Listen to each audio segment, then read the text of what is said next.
Syederalun, Bank Indonesia bersama pemerintah resmi mengeluarkan 7 uang kertas rupiah dengan desain baru. Tetapi gambar pahlawan tidak mengalami perubahan dari sebelumnya.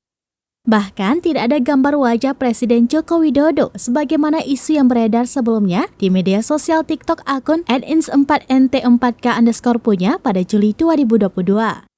Akun tersebut menulis mata uang terbaru bergambar Presiden Jokowi rencananya akan dikeluarkan BNI baru-baru ini pengganti uang pecahan uang Rp100.000. Namun, Bank Indonesia telah membantah isu tersebut dan menyebut sebagai informasi bohong atau hoax. Dan juga penerbitan uang rupiah bukan kewenangan BNI, melainkan Bank Indonesia bersama pemerintah. Mengutip keterangan Bank Indonesia, uang baru tahun emisi 2022 terdiri atas pecahan uang rupiah kertas Rp100.000, Rp50.000, Rp20.000, Rp10.000, Rp5.000, Rp2.000, dan Rp1.000.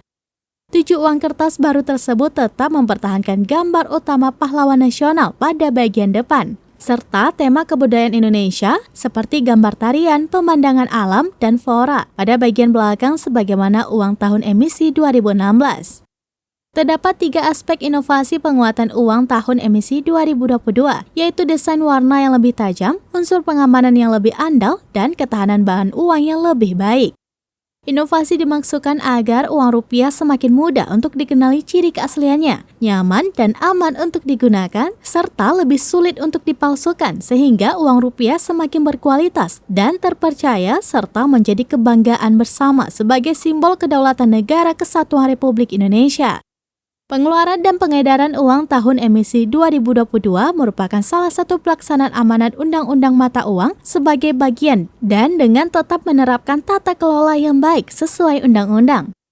Bank Indonesia memastikan uang rupiah penerbitan lama masih berlaku untuk bertransaksi, meski saat ini telah dikeluarkan 7 pecahan uang rupiah kertas baru tahun emisi 2022 atau uang TE 2022.